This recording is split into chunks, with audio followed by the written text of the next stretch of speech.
શ્રી ગણેશાય નમઃ. મિત્રો, આપ જોઈ રહ્યા છો આપણી ચેનલ ગુજ પરિવારમાં. આપનું હાર્દિક સ્વાગત છે. તો મિત્રો, આજના વિડીયોમાં આપણે સાંભળવાના છીએ નિર્જલા એકાદશી અથવા તો પાંડવ એકાદશી વ્રત કથા. જો આપ મને પહેલીવાર સાંભળી રહ્યા છો અને આપને ધાર્મિક વિડીયો જોવા ગમતા હોય તો આપણી ચેનલ ગુજ પરિવારને અવશ્ય સબસ્ક્રાઇબ કરી રાખજો અને તેની બાજુના બેલ આઇકનને પણ દબાવી દેજો, જેથી આપણી ચેનલમાં આવતા ધાર્મિક વિડીયો તમારી સુધી પહોંચી શકે.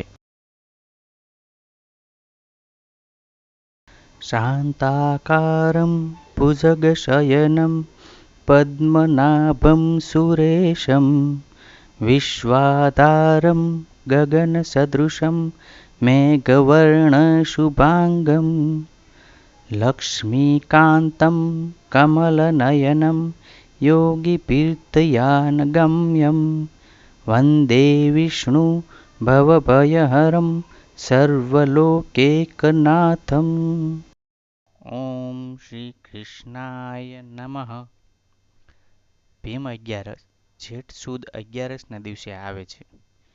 એક દિવસ ભીમસેને વ્યાસ નારાયણને પૂછ્યું, હે પ્રભુ, મારા ભાઈઓ, માતા, પત્ની વગેરે સૌ એકાદશીનું વ્રત કરે છે અને તે દિવસે મને પણ ખાવાનું આપતા નથી, પરંતુ મને એક ટક પણ ખાધા વિના ચાલતું નથી. હું દાન આપવા અને ભગવાનનું પૂજન કરવા તૈયાર છું, પરંતુ ઉપવાસ કર્યા વિના એકાદશીનું ફળ મળે ખરું? વ્યાસ મુનિએ કહ્યું, હે ભીમસેન, જો તને વૈકુંઠની ઈચ્છા હોય અને નરક પ્રત્યે અણગમો હોય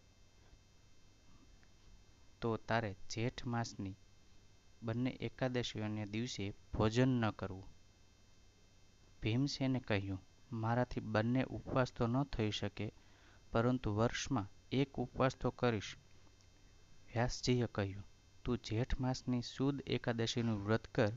આ દિવસે અન્ન અને પાણીનો પણ ત્યાગ કરવો. તેથી આ એકાદશીને નિર્જલા એકાદશી કહી છે.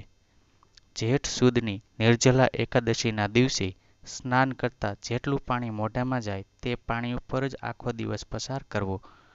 બારસના દિવસે સવારે બ્રાહ્મણને જમાડી તેને જળ તથા સુવર્ણનું દાન આપી પછી જ ભોજન કરવું. આ એકાદશી કરવાથી, બધા તીર્થોમાં સ્નાન કરવાથી, બધા દાનો આપવાથી જે ફળ મળે તે ફળ મળે છે.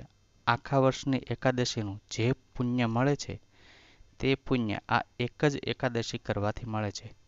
તે ધન, ધાન્ય, આયુષ્ય, પુત્ર અને આરોગ્ય આપનારી છે. આ વ્રત કરનારને યમદૂતો ડરાવી શકતા નથી.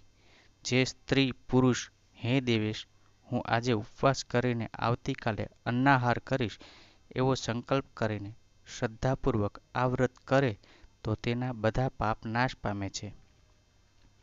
વ્યાસજીના વચન સાંભળી ભીમસેને નિર્જલા એકાદશીનું વ્રત કર્યું. આથી આ એકાદશીને પાંડવ એકાદશી કે ભીમ અગિયારસ પણ કહેવામાં આવે છે. આ એકાદશીનું વ્રત સર્વ એકાદશીઓ કરતાં સર્વશ્રેષ્ઠ અને અતિ ઉત્તમ માનવામાં આવે છે. ઇતિ શ્રી છંદ પુરાણે જેઠ શુક્લ પક્ષે નિર્જલા એકાદશી. શ્રી કૃષ્ણાર્પણમસ્તુ. મિત્રો, આ વિડીયો તમને ગમ્યો હોય તો આપણી ચેનલને સબસ્ક્રાઇબ કરી બાજુના બેલ આઇકનને પ્રેસ કરવાનું ભૂલતા નહીં અને કમેન્ટમાં જય શ્રી કૃષ્ણ જરૂરથી લખજો. મને અંત સુધી સાંભળવા બદલ આપનો ધન્યવાદ.